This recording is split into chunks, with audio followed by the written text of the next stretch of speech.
just the two of us. What's going on, guys? In this video, we're talking about the post-beta information that we've gotten from the team at Airship Syndicate and Wayfinders. So this says closed beta retrospective, and it's just talking about the community feedback and some updates that they're making after closed beta. So we'll get a little bit of a idea of what people thought about closed beta and what they thought needed to be fixed or added.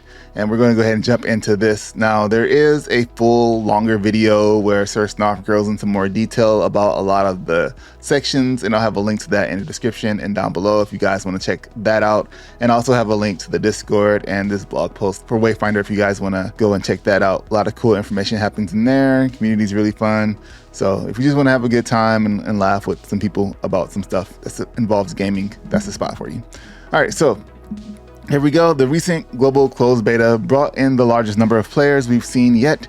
It was truly incredible to see so many Wayfinders curious to explore Evanor and provide constructive input. Each playtest has been instrumental for us to enhance and improve Wayfinder, all because of your feedback. It's tough to imagine what Wayfinder would look like without a remarkable community supporting us every step of the way, and we cannot thank you enough. Here's just a few numbers from the global closed beta. 183,691 hunts completed with bosses slain. 13,600,000 enemies killed with 852,000 baby spiders being squashed. 415,000 expeditions into lost zones completed. Global closed beta takeaways and next steps. While we fixed close to 2,000 bugs since that test, we've also been hard at work adding things based on your feedback into the game, so it's ready for when we hit early access this summer. So they're still planning on hitting early access this summer, which is good. That gives them at least 3 months, July, August, and September, before summer is officially over. The first thing is combat movement. As cool as sliding past your enemies without a care in Evanor looks, sometimes that's not the intention. We're disabling forward movement if the target is in active hit range to avoid overstepping and sliding past them.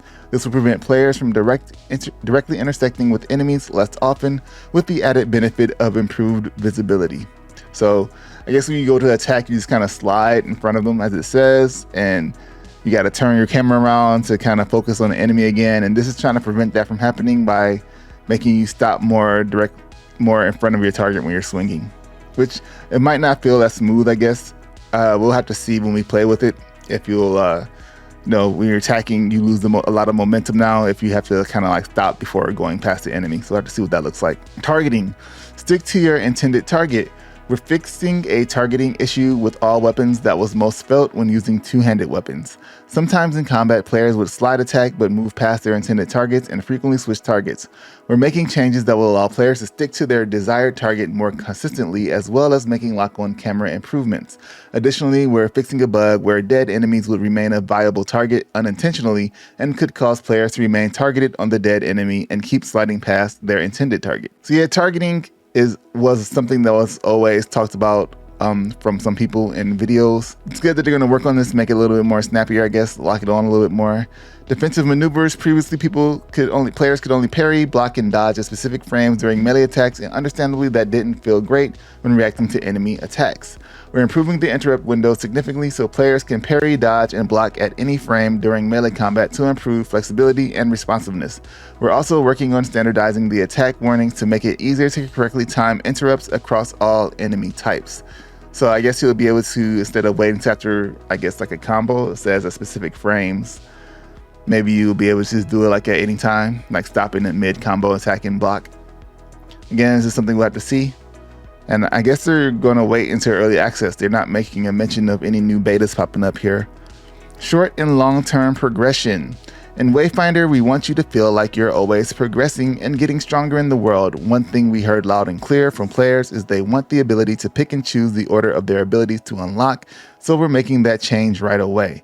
Additionally, while we have a lot of systems in place for progression, one that we think needs clearer goals for players is long-term progression. We don't want you to feel like you're missing out when you're not playing your main character or favorite weapon. So we're folding in some of our planned systems for character progression and implementing them on an account level. This means more meaningful long-term progression beyond small stat boosts into full-blown abilities and power-ups you can earn at the account level via archetype and armory level progression systems. We'll have more on this later. So to my understanding, and I did watch the lengthier video as well, is that these are new systems being put into the game, the archetype and armory level progression system. So like if you have silo, you can only pick from the one, but if you have more characters unlocked, you don't have to go back and like try to level up those characters also, or whatever you do on your main character will carry over, like you're leveling up a weapon or something like that, it'll carry over to your other characters. So it's kind of interesting that they're putting in a new system without, you know, any kind of test to it, but I don't want them to put any more test to it because I put some delay on the game, but at the same time, I want to make sure these systems work well. So hopefully, you know, these systems are further ahead than we actually think they are, and are working as intended or are not as intensive for them to work. But I'm kind of curious to see how this works if they go into more detail with that, with a in-game gameplay footage and video. Echoes.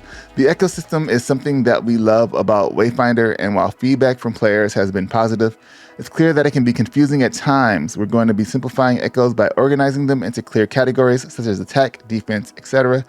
We're also going to introduce a broader range of echoes that are not just stat sticks and allow for even more diverse builds.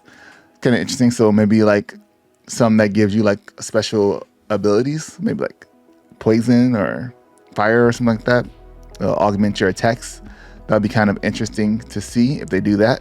Enemies and enemy variants. With millions of enemies failed in the last beta, we received a ton of data and feedback to pour over. What we found is that encounters with our broad range of enemies need more variants. For example, a small monster could have the same time to kill as a much larger mini boss you'd find in a Lost Zone event. We're going to be addressing this by having a bit more variance in enemy encounters.